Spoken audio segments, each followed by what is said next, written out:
Challenge.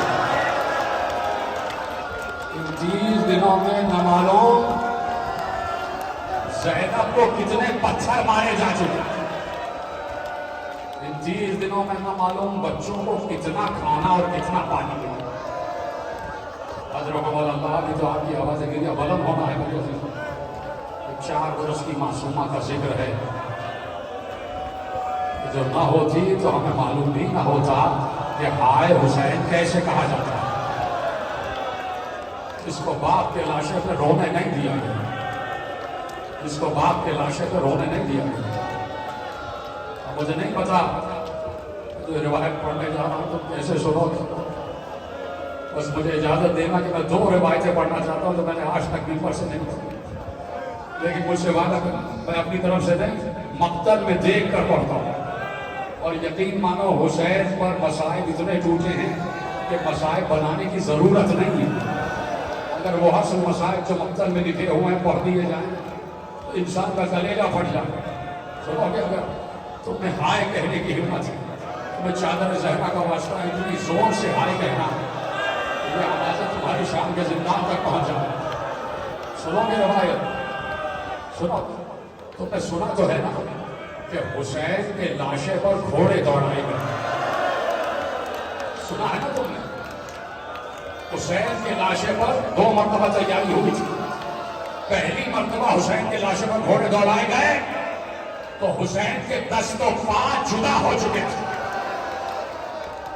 دوسری بار جب نامزدگی ہوئی ہے تو اس لیے ہوئی کہ ہمارے ساتھ کہتا تھا اتنے گھوڑے دوڑا دو کہ یہ جو متفرق اعضاء ہیں یہ قیمہ بن جائے, تاکہ کسی کو معلوم ہی نہ ہو کہ حسین کون تھا. پھر فضا آئی ہے, فضا نے شیر کو بلایا. پہلی مرتبہ حسین کی لاش کی پامالی ہو چکی تھی, اکبر کا گلا کاٹا ہے. زینب کو دکھا کے اور محمد کے گلے کاٹے گئے. ایک بیوی کو دکھا کر اس کے بارش کا گلا کاٹا گیا. اور جیسے ہی یہ قافلہ اہل حرم نشیب کی طرف پہنچا تو ساری بیویاں ناکوں سے زمین پر آ گئیں. اور ساری بیویاں کبھی کوئی ادھر کوئی ادھر کوئی ادھر. تمہیں بتائے بیویاں ادھر ادھر کیوں جا رہی تھی؟ اس لیے کہ حسین کی لاش کے ٹکڑے کوئی ادھر کوئی ادھر. ہر بیوی نے حسین کی لاش کے ٹکڑوں کو جمع کیا. کیا ابھی بھی گریہ نہ کرو گے؟ ہر بیوی نے لاش حسین کے ٹکڑوں کو جمع کیا. کسی کے ہاتھ میں حسین کا ایک ہاتھ ہے, کسی کے ہاتھ میں حسین کا دوسرا ہاتھ ہے.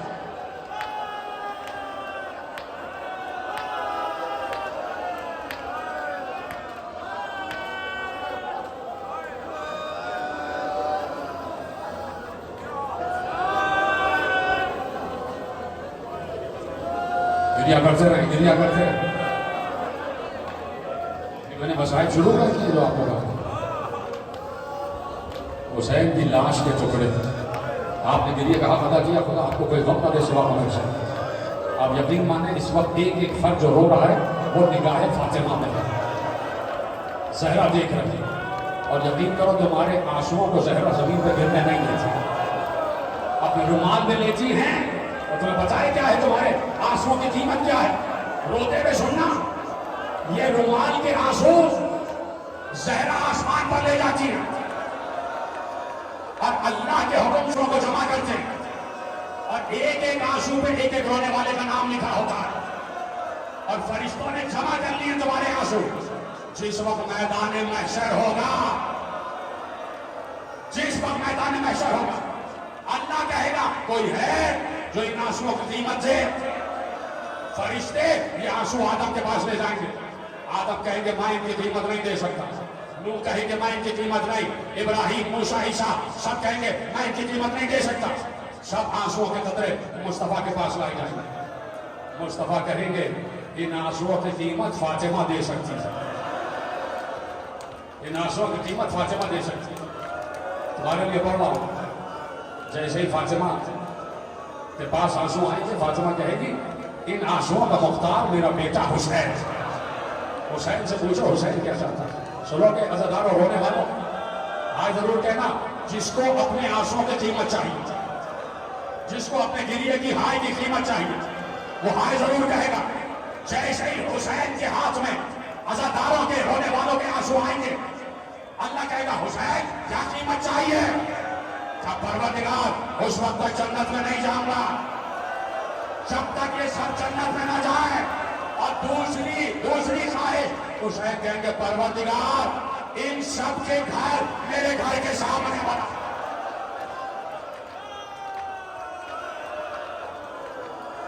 ایک ایک لاش کا ٹکڑا ایک ایک بیوی کے ہاتھ میں, ہر بیوی دو زانو بیٹھی ہوئی ہے اور سب حسین پر گریا کر رہے تھے. سب کہہ رہے تھے واہ حسینہ, واہ مظلومہ, واہ غربتہ. اب مجھے نہیں پتا تم یہ جملہ کیسے سمجھتے. ہر بیوی کے ہاتھ میں حسین کے قطع شدہ اعضا, حسین کے قطع شدہ اعضا ہر بیوی کے ہاتھ میں. اب سکینہ سب کو دیکھ رہی ہے, اٹھی, کبھی کسی بیوی کی گود میں آ کے اس عضو کو چوما, کبھی دوسرے عضو کو, اور ہر بار کہتی تھی بابا. کبھی لاش کے کسی ٹکڑے, کبھی لاش کے کسی ٹکڑے, اور بار بار سکینہ بابا کہاں گئے, بابا انہی ہاتھوں سے مجھے بوسے دیتے تھے. حضرت عمر اللہ. اور ایک بار سکینہ گھٹنوں کے بعد آگے بڑھی, جدھر حسین کا سینہ تھا, کٹا ہوا گلا اور سینہ, سکینہ نے سینے پر اپنا سینہ رکھ لیا. قتل کر دوں کیا مسائل, میرا تو کلیجہ پھٹ رہا ہے, میں اگر تمہارے سامنے بیٹھا ہوتا تو مجھ سے برداشت نہ ہو سکا, میں تو وہاں سے عزم مانگ رہا ہوں.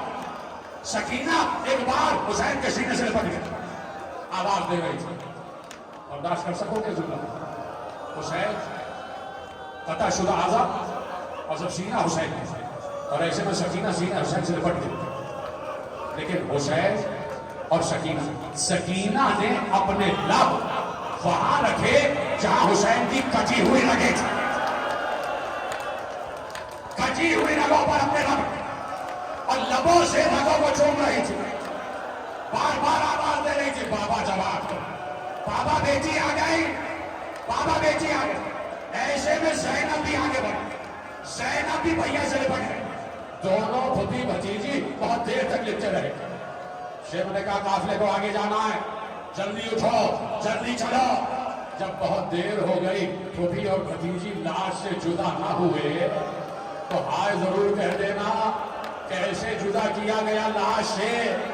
یہ پہلا تازیانہ تھا جو پہلے زینب کی پشت پر بے سکینہ. اے میری بچی, میں سارے مسائل میں تمہارے ساتھ رہی ہوں. ایک بار زہرا نے اپنے پہلو سے ایک خون بھرا کرتا نکالا, کہا سکینہ یہ تیرے بابا کا کرتا ہے. دادی مجھے جلدی اپنے پاس بلا, دادی ان لائنوں نے ہم پر بڑے ظلم ڈھائے. یہ رات خط دیکھ رہی اور مجھے بہت رونا آ رہا, گریا کر رہا. اچھا حسین تم سے بہت پیار کرتے تھے. کہاں؟ اچھا بہت پیار کرتے تھے تو میرے خزانے میں حسین کا سر رکھا ہوا, پہلے دن دربار میں تشت قلعہ میں رکھا تھا, تب میرے خزانے میں حسین کا سر رکھا ہوا. اگر بہت محبت ہے تو بلاؤ اپنے بابا, اگر دعوے میں سچی ہو تو بلاؤ اپنے بابا. سکینہ نے وہیں بڑے پورے اعتماد لہجے میں کہا کہ یہ کیسے ہو سکتا ہے کہ سکینہ بلائے اور میرا بابا نہ آ جائے. سکینہ نے وہیں سے ہاتھ پھیلائے, بابا محبت کا امتحان.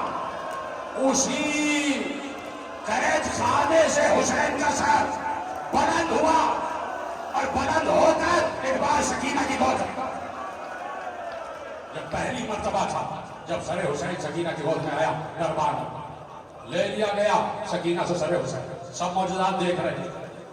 آخر وہ شب آ گئے, 1 سال بعد وہ شب آ گئے کہ جب سکینہ پر مصیبتوں کی انتہا ختم ہو گئی. اس لیے کہ جب بھی اس گھرانے کا ایک رہا ہے کہ جب بھی کسی بیٹی پر کوئی مصیبت آتی ہے تو باپ خواب میں آ جاتا ہے کہ بیٹی تیرے مسائل ختم ہونے والے ہیں. جب 3 جمادی ثانی آئی ہے تو رسول اللہ زہرا کے خواب میں آئے, بیٹی بس جلد مجھ سے ملنے والی ہے.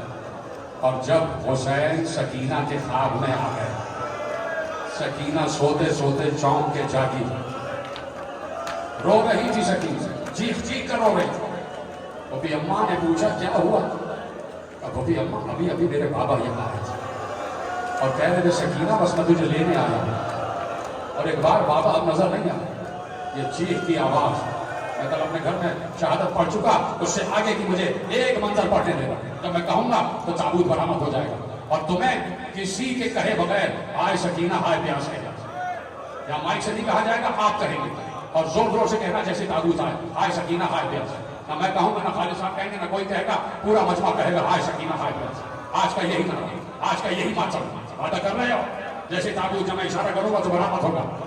سکینہ کے خواب میں حسین آ گئے، سکینہ چونک کے روئی، بابا بھی یہاں آئے تھے، بابا بھی یہاں آئے تھے۔ زینب سمجھ گئی کہ سکینہ کی آخری شب ہے، سکینہ جانے والی ہے۔ یہ چیخ کی آواز حاکم کے کان تک گئی کہ میری نیند میں خلل ہو رہا ہے، بچی کیوں رو رہی ہے؟ کہ بچی کو بابا یاد آ رہا ہے۔ کہا اچھا سر حسین لے جاؤ، جا کے بچی کو دے دو تاکہ میں آرام سے سو سکوں۔ سر حسین قید خانے میں آیا، 1 سال بعد بچی نے اپنے بابا کا سر دیکھا۔ جیسے ہی قید خانے میں سر آیا، سکینہ کھڑی ہوئی، تیزی سے دوڑی، سکینہ نے اپنے گود میں بابا کا سر لیا تو سانو ہو کے بیٹھ گئی، سانو پہ سر کو رکھا اور سنو گے کیا کہا؟ بابا یہ آپ کے گلے کی رگیں کس نے کاٹ لی؟ بابا کاش کہ میں مر گئی ہوتی اور آپ کو ایسے نہ دیکھتی۔ بابا کاش کہ جب آپ رخصت آخر کے لیے آئے تھے میں بھی آپ کے ساتھ جا چکی ہوں۔ بابا اب ہمیں گھر کون پہنچائے گا؟ بابا ہمارے سروں پہ ردا ہے، بابا ہمارا کوئی والی وارث نہیں ہے۔ چیخ چیخ کے سکینہ رو رہی تھی، چیخ چیخ کے رو رہی تھی۔ ایک بار روتے روتے سکینہ کی آواز بند ہو گئی۔ کیا کچھ پڑھنے کے لیے رہ گیا؟ سکینہ چاہتا تو میں یہی ختم کرتا، لیکن مجھے آخری روایت پڑھنے دینا۔ سکینہ کی آواز آنا بند ہو گئی۔ زینب آگے بڑھی، دیکھا رخسار پر رخسار رکھے ہوئے، بابا کے رخسار پر سکینہ رخسار رکھے ہوئے، اور سکینہ کی آنکھیں بند ہو گئی۔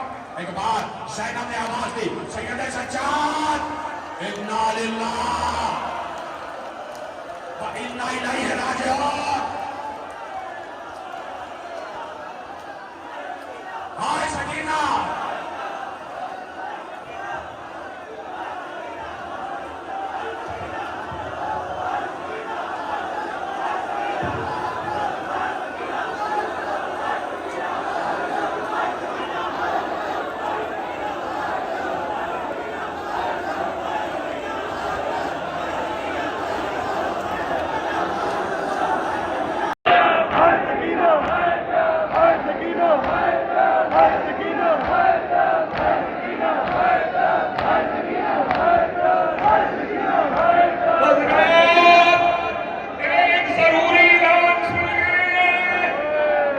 حسین کی